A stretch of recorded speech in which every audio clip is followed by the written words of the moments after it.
Welcome to the Buckeye Battle Cry Show, episode 11. I am your host, Brandon Held. I'm a longtime diehard sports fan, especially the Ohio State Buckeyes. On today's show, we're going to talk about the highlights of Week 9. Buckeyes had a bye this week, so we don't have anything to cover for them this week, but we will preview next week a little bit. And of course, always talk about the Buckeyes in the show. Last week's top 5 games reviewed. My top 10 versus the AP top 10, AP top 25, which is not good. This week's Legends in Scarlet and Gray. Preview of next week's top 5 games and my picks.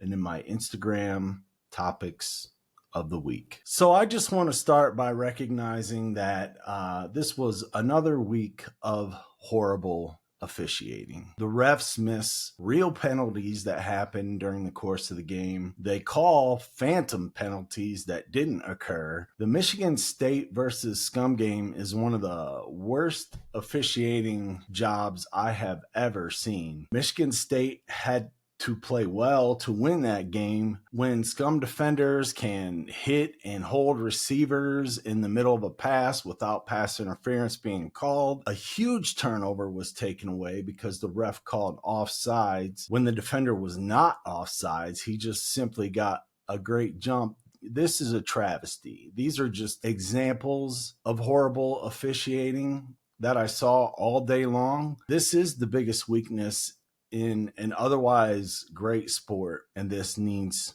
to be fixed. Officiating, still horrible, needs to be cleaned up, and it's hurting college football. It needs to get fixed. All right, I had a rough week for predictions last week. I went 2-3, and that was my first losing week in the season. And I don't feel bad about it because all 3 losses, the defenses just didn't show up. And that's not something I can predict. I was going based off of how they had performed in previous games prior to that. This Saturday, these defenses just didn't show up. I also want to take a moment to recognize Nick Mangold passed away at the age of 41. And that is too young.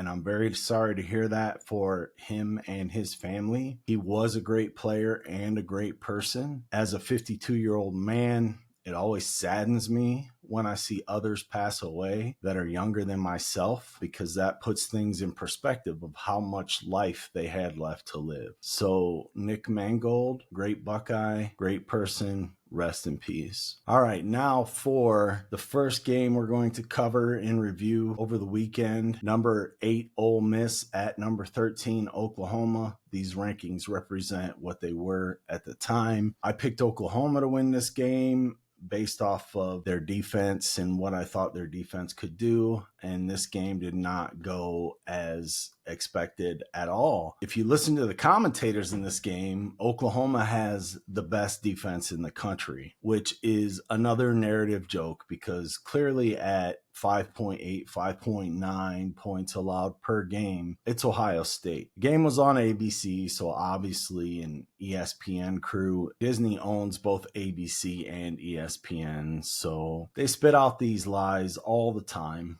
on these ESPN channels. And unfortunately, these poor, uneducated fans in the South believing that what they say is true and they have no idea that the SEC is not the top dog. They're not as good as the Big Ten. So anyway, this supposedly great defense gives up 34 points at home. Offensively, all year I heard all the national media talking about how great Mateer was. You know, he's a quarterback that has to carry Oklahoma's offense. But what I saw, because this is the first time I really watched Oklahoma closely, was a guy on final drives with a chance to help his team get in position to get back in this game. He made bad decisions. He forced throws into covered receivers as opposed to hitting the open guy and taking the yardage. Oklahoma had a turnover and Ole Miss was clean. They didn't have any turnovers. turnovers. So Ole Miss put up 431 yards of total offense to Oklahoma's 359. Ole Miss had 315 passing yards and Oklahoma had 223. Ole Miss had 106 rushing yards and Oklahoma had 136. Another game where the team that gets the most rushing yards loses. I only like to point that out because former running backs and others always like to point out the team that wins the rushing battle is going to win the game, and that is just simply not true. I think personally turnovers is one of the most critical stats in a game. Obviously you have to move the ball, you have to get yards, and if you're equal or close to equal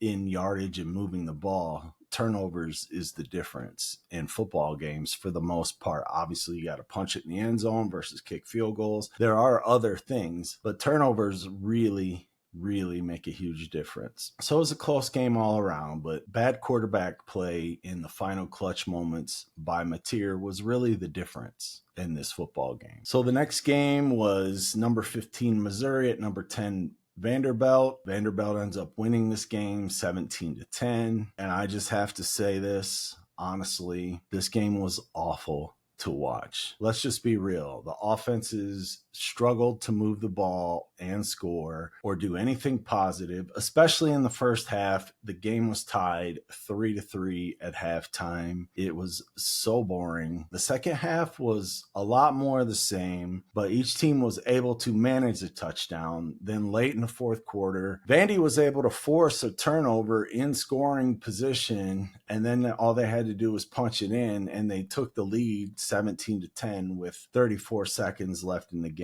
And that was the difference in the game. Now, it is worth noting Missouri lost their starting quarterback in this game. The freshman backup came in and he was actually able to engineer a scoring drive. And then he threw a Hail Mary at the end of the game, last play of the game, that the receiver caught. And it just came up about 4 inches short of breaking the plane of the goal line, or otherwise we're talking overtime in this game. So Missouri statistically outgained Vanderbilt in the game. Each team had a turnover, but Vandy just finds a way to win. They found a way to win. The next game, Texas A&M at LSU. Another game where the team that was supposed to have the better defense just couldn't get it done, just didn't show up. LSU was so bad in this game. They won the turnover battle 2-0 and still lost by 24 points. Texas A&M's QB just destroyed them both in the air and on the ground with his feet. This is not an SEC show, so I'm not going to break down this game too much, but I will say LSU and Brian Kelly are done. You know, he was on the hot seat, and LSU doesn't have a shot at anything significant the rest of this season. LSU offensive line was awful in this game, and they've not been really good all season, the offensive line or the offense, but they just got whipped in this game. So LSU is a pretender, no longer a contender, and they're out of the picture. So Texas A&M just destroyed LSU at LSU, which is embarrassing for LSU. Next game, now we're back in the Big Ten, number 23, Illinois at Washington. So both of these teams, to me, raise the question, which team am I going to get this week? The Illinois that beat USC and played Ohio State tough is not the Illinois that I saw Saturday. They weren't as bad as they were against Indiana, but they were also pretty bad overall, especially on defense. Ohio State and Scum had already showed how to defend Washington. Illinois did not mirror that on defense, and that was an epic fail on Illinois' part. Conversely, Washington goes to Scum last week and sleeps their way to a pretty bad loss. They just looked like they never woke up in that game. Then this week, they woke up and they look like a top 10 football team at home. So here are the numbers. Washington had 449 total yards. Illinois only had 227. Remember, Illinois was one of the hottest offenses in the country. Washington has been all season, but Illinois was as of late. But Illinois had 2 turnovers, which frankly was a huge difference in this game because they were in the game until they started turning the ball over. Washington had 292 passing yards and Illinois had 199. Washington had 157 rushing yards to Illinois' 138. And I hope I don't have to pick either one of these teams in a game the rest of the season. I don't think I'm going to be that lucky because I don't know which team is going to show up on Saturday. That's just how I feel about these 2 teams at this point. I get it. Washington has always typically been better at home than they are away, but it's like a night and day football team. I just don't like trying to predict how Washington is going to play on the weekend. So there you go. They beat Illinois and beat them pretty handily with a late game touchdown to make it look a little worse than it actually was. Final game of the week that was in my top 5 was Minnesota at Iowa, and Iowa just destroyed Minnesota 47-3. And the final score, it shows sheer domination by Iowa, but statistically, Iowa only had 274 yards of total offense, and it was nearly a 50-50 split between passing and running the ball for Iowa's offense. It's Iowa's defense that forced 3 turnovers and only allowed 133 yards of total offense.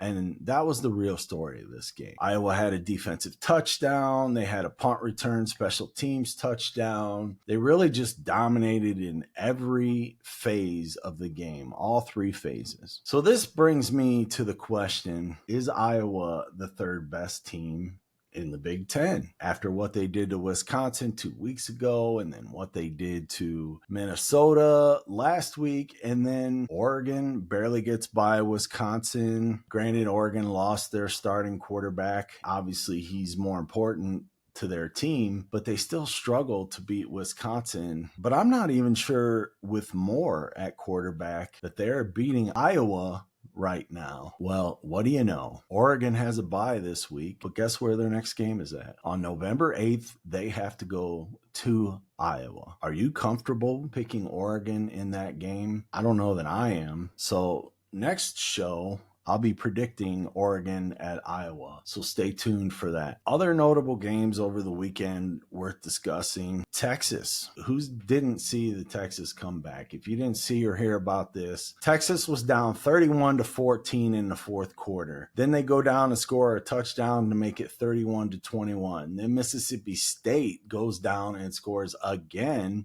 to make it 38-21 in the 4th quarter. And I don't know if Mississippi State is cursed or what, but this is another close game for them to an SEC opponent. And now they haven't won an SEC game in 2 years so far. See how this season finishes out. But if they don't win an SEC game the rest of this season, it'll be 2 seasons. This game was one of the biggest collapses you'll ever see. Texas was able to come back and win it in overtime, even losing Arch Manning. Their backup quarterback came in and threw a touchdown pass in overtime, and Texas won that game, which is just unbelievable. I don't know how you blow that game if you're Mississippi State, but they did. Georgia Tech is still rolling. They're 8-0 right now and rolling along. Virginia sneaks past North Carolina to go 7-1. And Miami woke up in the second half to destroy Stanford in a game that was tied 7-7 at the half. And then Miami outscores them 35-0 in the second half to win 42-7. To improve to 6-1. So there's 3 teams at the top of the ACC right now. BYU stays undefeated and they are now 8-0, but they do have to go to Texas Tech and to Cincinnati in 2 of their final 4 games. So we will really know what BYU is by the end of this season. Houston and Texas Tech are also both 7-1. But Houston's only loss is to Texas Tech, so they could be a 1-loss team left out of the conference championship because they do not play BYU this season if BYU were to run the table and make it. But also in the mix, Cincinnati is very much in the Big 12 conversation at 7-1, and they have BYU at home next month.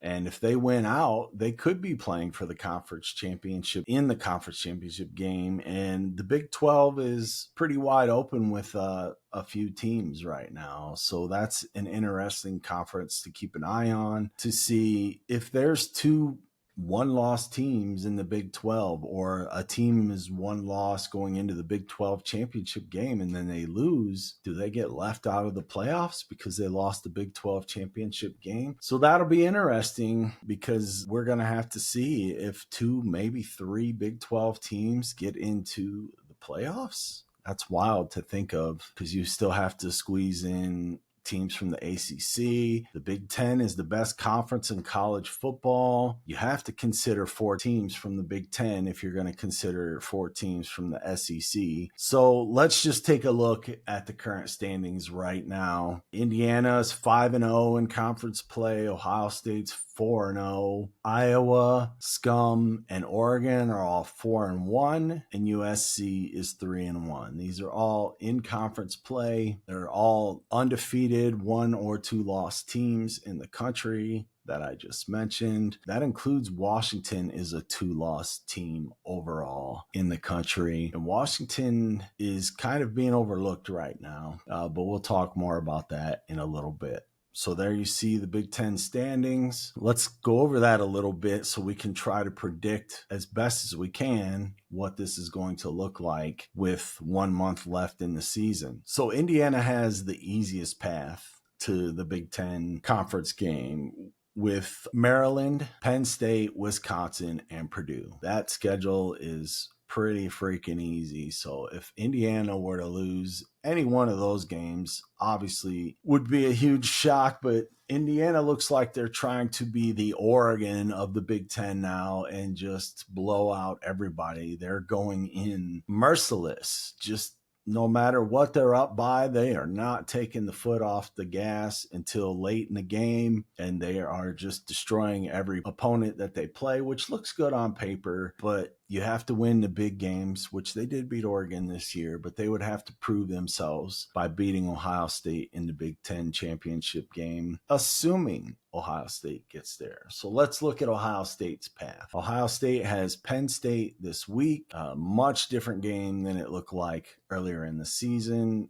Ohio State has Purdue, UCLA, Rutgers, and then, of course, Scum, the last game of the season. To me, the only real potential upset is the game, but I will be shocked if that happens this year. Even though the game is taking place in the big outhouse, Scum cannot pass the ball. If Ohio State stops their running game, they cruise to victory and into the Big Ten title game. Also, if I'm Ryan Day, I send footage of Scum's defensive backs and linebackers holding and hitting receivers for missed pass interferences calls. I send them the tape and show them I expect these calls to be made in this game, because they do miss them, and Scum gets away with a lot of holding and pass interference. That's just the truth. Iowa, who looks pretty strong right now, does have a tougher road. They have to play Oregon, but they get them at home. USC, Michigan State, and then Nebraska to finish the season. Every one of those teams except Michigan State has a winning record, and they already have 2 losses. So 1 loss, and they're out of the picture, at least playoff wise. But if they run the table, and I think based off the way that they are playing right now, they can do that. They can be a college football playoff team, which is crazy. Iowa. So I'll be paying close attention to them, and I'll keep you updated on Iowa. Again, it's the same for USC. Is USC the 3rd or 4th best team in the Big Ten? They're just a 2-loss team. They play Nebraska this week coming up. They have Northwestern. Unfortunately, they have Iowa and Oregon and UCLA, which I know Indiana just throttled UCLA, but that's their rivalry game. And UCLA has shown that they can show up and win when they show up. They obviously didn't show up against Indiana. USC still in the mix right now. Nebraska, another team in the mix right now. They have to play USC this week, as I said, UCLA, Penn State, and Iowa to finish out their season. If for some reason Nebraska was able to win out, we're also looking at Nebraska as one of the potential playoff teams. Now, Oregon, of course, only has one loss, but they play at Iowa, they play Minnesota, USC, and at Washington, the aforementioned Jekyll and Hyde Washington Huskies. Now, nationally, I hear people saying basically they think Oregon is a lock to make the playoffs. I'm telling you, they are not a lock. Can they win out? Absolutely. Can they also lose two of these games, specifically, in my opinion, at Iowa and at Washington? Also, absolutely. They could lose to USC. We could be talking about a 4-loss Oregon Duck team by the end of this season, which sounds crazy, but it could absolutely happen.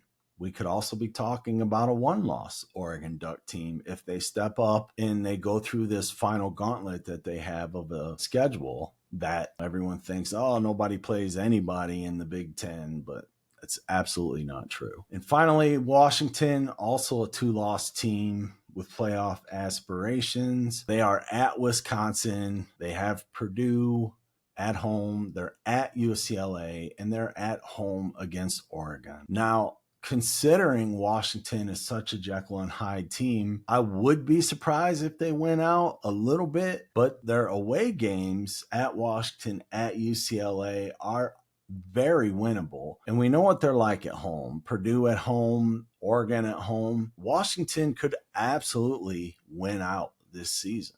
And they have the chance to do it. They have the talent to do it, and they have a chance to do it. And their coach, Jeb Fish, who came from the University of Arizona and did amazing things there while he was there, is a good coach. Washington's still in the mix. Now, I feel like there's another 2-loss team that I'm missing that should be in the picture. There you have it. Your Big Ten conference standings and teams that are still in the hunt for a playoff spot, because that last team that I just kind of overlooked, we're not even going to consider them because they're going to lose to the Buckeyes the last game of the season. So they're not worth the time spent on potential possibilities of making the playoffs. All right, let's move on to the second best conference in college football, and that is possibly the SEC and the current SEC standings. The only undefeated team left, Texas A&M, 1, 2, 3, 4 one-loss teams between Alabama, Ole Miss, Georgia, and Vanderbilt, and then 4 two-loss teams, Texas, Tennessee, Missouri, and Oklahoma. Now, I'm not going to get into the same depth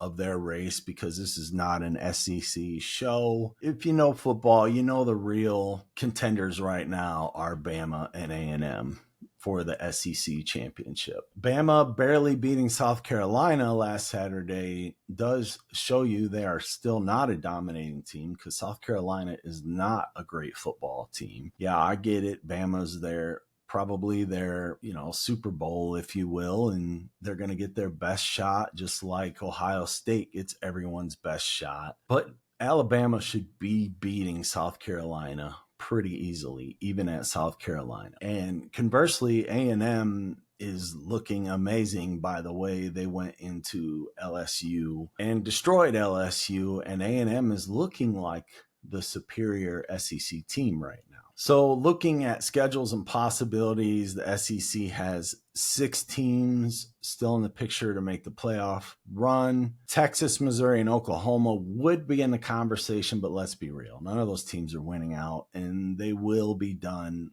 with their next loss. I will say Bama has to play Eastern Illinois, and Georgia still has to go through Charlotte, and Texas A&M has to play Samford. So, maybe they'll lose another game too with those tough opponents on the schedule. The SEC is a joke of a conference. Like, they cried about moving to 9 conference games because it supposedly takes away their ability to play tough non-conference games, non-conference opponents. That's like as bad as a girl saying, I accidentally cheated on you. Okay, so you telling me if Bama fills in Eastern Illinois with a conference game, then those early season non-conference games, they can't play a Big Ten school? Oh, wait. Yeah, they can.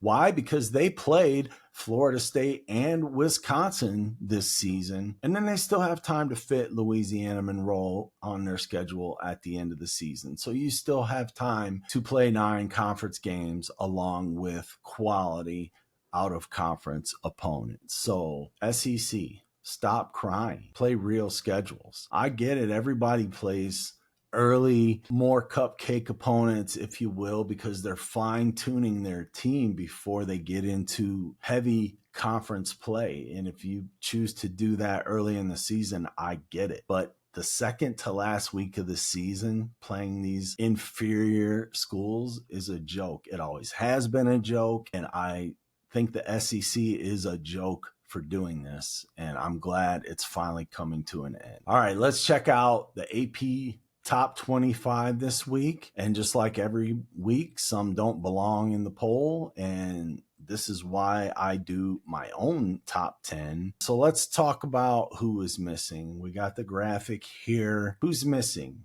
Well, Washington's missing, as I said before. They're only a 2-loss team. They're in the best conference in the country. And oh, by the way, that holds true for Iowa as well. Look at the last 2 games, how Iowa has won dominantly against both Wisconsin and Minnesota, who, by the way, was a 2-loss team going into that game. That was a big game for Iowa and Minnesota. The winner of that game still had aspirations for the end of the season, and Iowa dominated that game. How are they not in the top 25? Both teams, 2 losses in the best conference. Let's talk about who's missing or who doesn't belong or who's ranked too high. Well, first of all, number 5, Georgia. They don't deserve to be number 5. The SEC, what has Georgia done to be ranked number 5? What have they done to be above Oregon? I don't see it. I don't get it. That's why I don't even have Georgia in my top 10. Notre Dame. Why is Notre Dame number 12? They have 2 losses. So you're telling me that Washington and Iowa, who also only has 2 losses, doesn't belong in the top 25 at all? But Notre Dame and every SEC team that only has 2 losses or less belongs in the top 25? I'll tell you why. It's the narrative, right? Most AP voters know as much about football as I do about gardening, which, trust me, is nothing. And ESPN is always pushing the narrative of how great the SEC is and how real football fans know the Big Ten is the top dog right now. So ESPN is always pushing the narrative of how great the SEC is, and the real football fans know the Big Ten is top dog right now. If you're a 2-loss team or less in the Big Ten, you belong in the top 25. I would sit here and yell at the AP and tell them to get it together, but that will never happen. So hopefully the committee will be more intelligent than the AP and do a better job when they come out with their rankings, which will be coming soon on November 4th. So watch out for that. All right, so as I stated earlier, here's my top 10.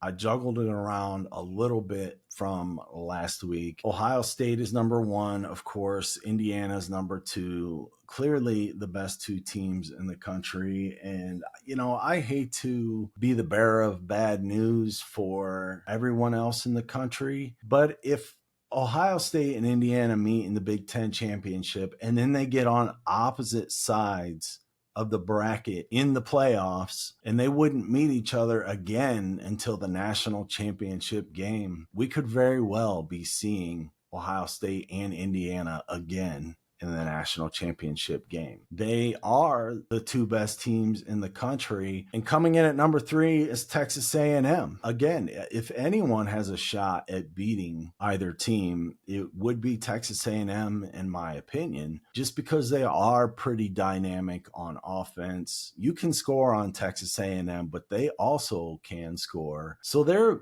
to me, one of the only other teams that would have a shot to take out Ohio State or Indiana. Coming in at number 4, Oregon. Again, they struggled with Wisconsin, but they lost their starting quarterback. And I can't really leapfrog number 5, Alabama, over them because, as I stated, they barely beat South Carolina, who is a 4-4 football team. Neither one of those teams are looking dominant right now, and they're actually slipping as far as looking top tier in the country. They're better than most, but not top tier at this point in my eyes. Number 6, Georgia Tech. They're undefeated, 8-0. They still have to play somebody outside the ACC and do something strong for me to believe that they're worthy of a higher seed. But, oh, by the way, last game of the season, they play Georgia. So they will have a chance to prove themselves the last game of the season. But until they do that, I can't put them really any higher than 6 right now this week. Same for number 7, BYU, undefeated, Big 12 champs right now, first place in the Big 12, I should say. But again, they have their toughest games coming up, Cincinnati and at Texas Tech. So we'll see where BYU lands. Number 8, Vanderbilt. Currently, they're number 9 in the AP, which is their highest ranking since 1937. I have them just a touch higher at number 9 because they just find a way to win. They do not look like a dominant football team. They just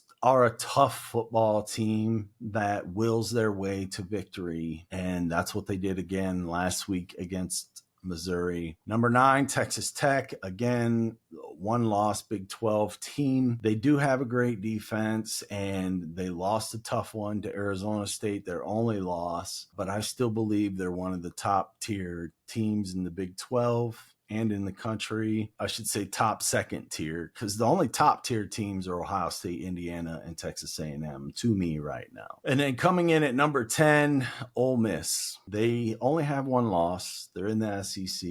They pulled off that win against Oklahoma. Until they get knocked down, they belong right around here at number 10. And so that's where I have them this week, number 10. So this is my top 10 compared to the AP top 10. You can see the differences. I don't do the top 25, but if I did do a top 25, you could believe Washington and Iowa would be in my top 25. Hey, quick time out here. Please take a moment to just subscribe, comment, and like.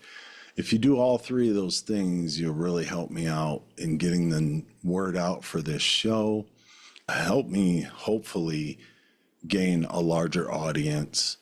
I would greatly appreciate it. So comment, like, and subscribe, please. And go Bucks. And now it's time for Legends in Scarlet and Gray. This week's legend, almost everyone knows about. It's no secret. He's one of the greatest, especially original OG receivers of all time, and that's Cris Carter. Probably many Buckeye fans were not around to actually watch Cris Carter play in an Ohio State uniform. So let's just talk about Cris Carter today. So over his 3 seasons as a starter, which were 1984 through 1986, he caught approximately 164 passes for 2,725 yards and 27 touchdowns. Now, this may not sound like a lot, but you got to remember Ohio State and college football period did not throw the ball back in the 80s like they do now. So breakdown by year, in 84, he had 41 receptions for 648 yards and 8 touchdowns.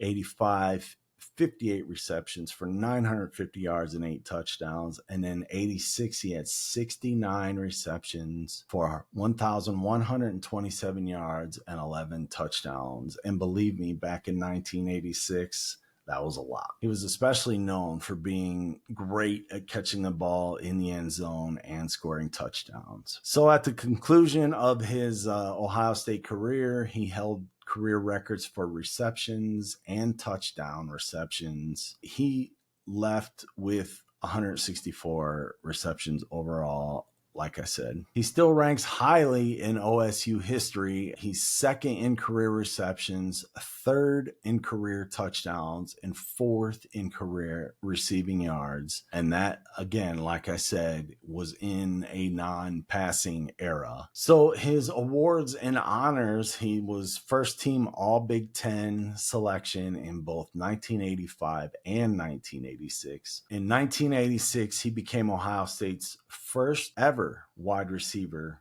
to earn All-American honors. So think about that compared to what Brian Hartline has done with the receiving corps over the last several years. He was inducted into the Ohio State Athletics Hall of Fame in 2003, and then later he was inducted into the Pro Football Hall of Fame in 2013. He did set a record for 5 consecutive games with 100 plus receiving yards at Ohio State at the time, and even as a freshman, he had an immediate impact with 41 receptions and 8 touchdowns in 1984. So like I say every week, Chris Carter, if you don't know about him, go look him up. Watch some footage on him and what he used to be and what he meant to Ohio State. Chris Carter. That's this week's legend in Scarlet and Gray. All right, now it's time for my Week 10 predictions and top 5 games of the next week. So to recap, last week I went 2-3. I was 33-13 prior to that. So now I am 35-16 in my overall picks on the season. This was another week I struggled to find the 5 top games. Earlier in the year, this would have been a huge week nationally with the Ohio State-Penn State game. But as everyone knows, Penn State has collapsed. I would call it the worst collapse I have ever seen, but honestly, right now, Clemson is right there with them. So maybe Penn State finishes this season with a worse record, most likely, than Clemson, and it will be officially the worst collapse I've ever seen. For right now, as of this week, they're both tied basically at 4-4 for the worst collapses I've ever seen of football teams, and it's weird that it happened in the same season. So first game, Penn State 3-4 at number 1 Ohio State, who's obviously 7-0, undefeated, number 1 team in the country. Statistically wise, even though you can really throw those out the window at this point, thus far in the season, Penn State has averaged, believe it or not, 34 points per game, which surprised me a little bit. And Ohio State's averaged 36 points per game. Defensively, Penn State gives up 19 points per game, and Ohio State gives up less than 6 points per game. I round up or down on these points per game based off of, whatever the decimal is. This is a no-brainer, right? Ohio State, I'm picking Ohio State all day, every day, all season, the rest of this season. And you might think that's because I'm an Ohio State fan and I'm an Ohio State homer, and you would be wrong. Ohio State just looks like the best team in the country, especially defensively and offensively. They're getting better every week. Sayan looks amazing the way he throws the ball, and it feels like the more they let him loose, the better he looks and the better he gets. Ohio State's the easy choice right now. It's not because I'm a homer. Believe me, if they were not looking this good, I would pick them to lose. Honestly, if I thought that was a possibility, I don't mean this week, I just mean in general. So as the seasons go on and I do this show, and hopefully it picks up momentum, and hopefully I get more viewers and more likes, and I'm able to keep this show going, you will see that I am not an Ohio State homer. I'm a realist. I'm an Ohio State realist. And right now, even non-Ohio State fans see them as the best team in the country. So I'm definitely not being a homer. Next game, number 9 Vanderbilt, who is 7-1 at number 20 Texas, who's 6-2. Now, offensively, Vanderbilt is scoring 38 points per game, and Texas is only scoring 29 points per game. Defensively, Vanderbilt's giving up 19 points per game, and Texas is giving up about 15 points per game. Now, last week, I made a huge mistake by taking LSU at home to Texas A&M, and Texas A&M just came in there and drugged them through the mud and kicked their butt. So I would be insane if I took Texas over Vanderbilt this week, but that's exactly what I'm going to do. Why? Because I feel like Texas is a team with their backs against the wall, and I don't, just something about this game makes me feel like Texas at home, backs against the wall. Vanderbilt, even though they average 38 points per game, I looked at what they score against other SEC teams, and it's not a lot of points, frankly. They don't actually score that well against other SEC teams. Now, I don't dislike Vanderbilt, don't get me wrong. I think I have to go with Texas this week, and that's a in-the-moment decision because I actually had Vanderbilt highlighted on my sheet, which means I was originally going to pick Vanderbilt, but I'm not going to do that. I'm going to go with Texas, which is a change from what I had originally planned. So I'm picking Texas to win it this week, which could be a huge mistake, just like it was last week taking LSU. All right, number 18, Oklahoma. They're 6-2 at number 14, Tennessee, who was also 6-2. Tennessee's leading the country at 45 points per game to Oklahoma's 28 points per game. Defensively, Oklahoma's only giving up 12 points per game, and Tennessee's giving up 31 points per game.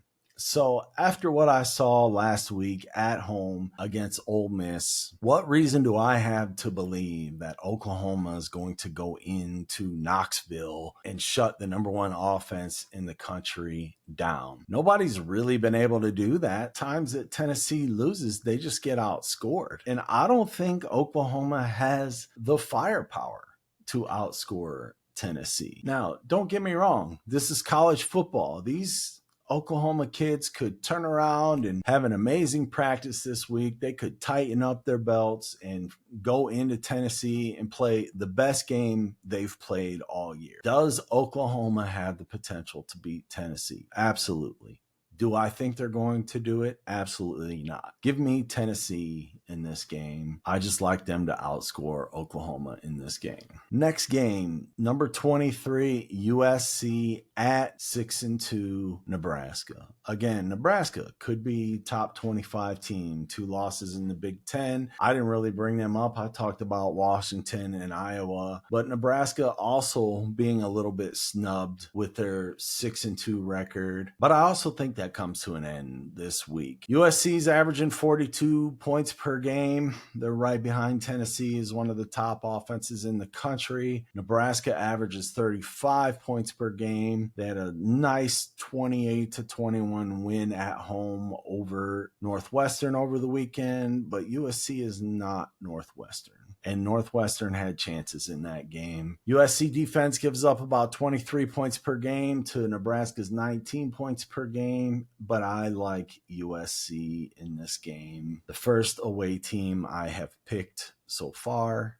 So USC over Nebraska. And then finally, number 17, Cincinnati, who's 7-1 at number 24, Utah, who is 6-2. Utah, a really difficult place to go win a football game. But BYU did it. Cincinnati's averaging 38 points per game. Utah's averaging 39 points per game. Defensively, Cincinnati's giving up 20 points per game. Utah's giving up 14 points per game. If you just looked at statistics, you would say, well, you have to take Utah at home. But I like the way Cincinnati's playing football. They are on a hot streak. They're doing really well. Can Utah win this game? Absolutely. Can I have another losing picking week next week? Also, absolutely. But I'm taking Cincinnati to win this game. I like the way they are moving the ball and scoring right now. And I really think they can keep that up against Utah, even though it's at Utah. I didn't look at the starting time of this game.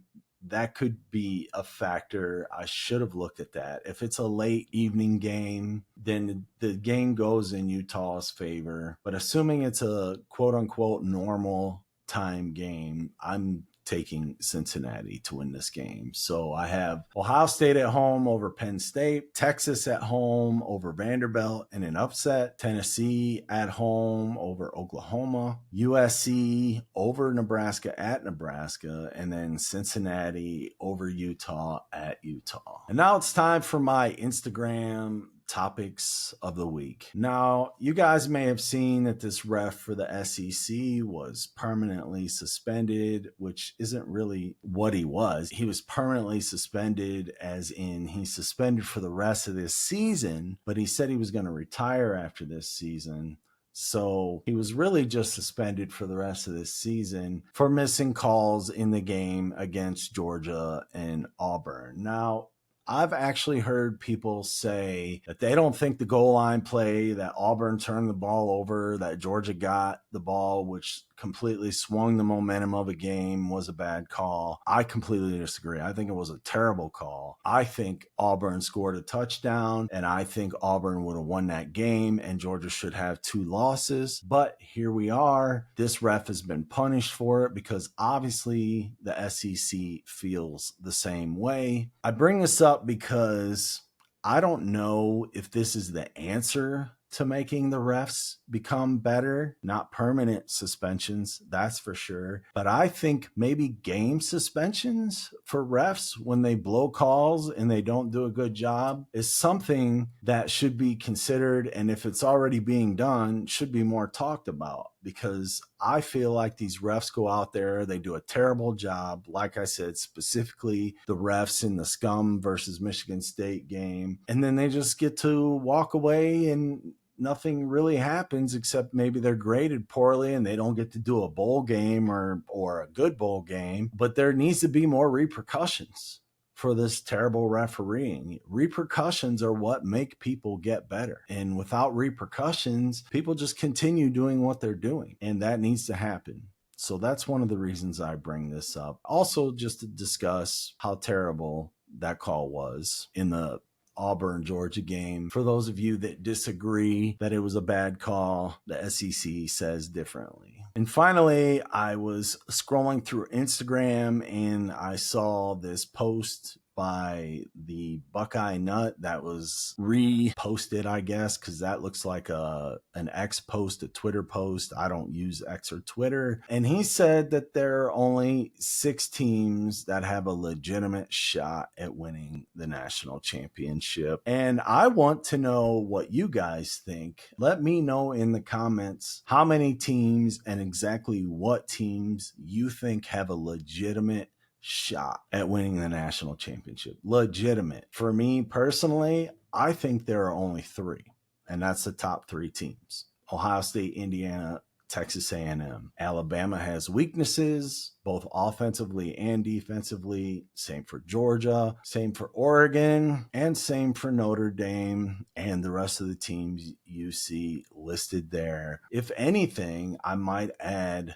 where I stand right now, Texas Tech into that mix, who's not on the list, because I think when they play their best football, they are capable of beating just about anyone in the country because their defensive line is insanely good, and a great defensive line can really carry a football team. So I would put Texas Tech in that mix. So I'll say 4 teams, but I want to know what you think. Let me know who you think, how many teams, and list the teams that you think have a legitimate shot with 1 month left at winning the national championship. All right, that'll do it for this week's show. Please comment, like, and subscribe. I'm open to conversations, whether they be agreements with me or debates. I'm here for it. So thanks for listening to the Buckeye Battle Cry Show. Make sure you follow me on YouTube at Buckeye Battle Cry Show, or listen to me anywhere you find podcasts if you're unable to watch. And until then, bleed scarlet and gray. Go Bucks.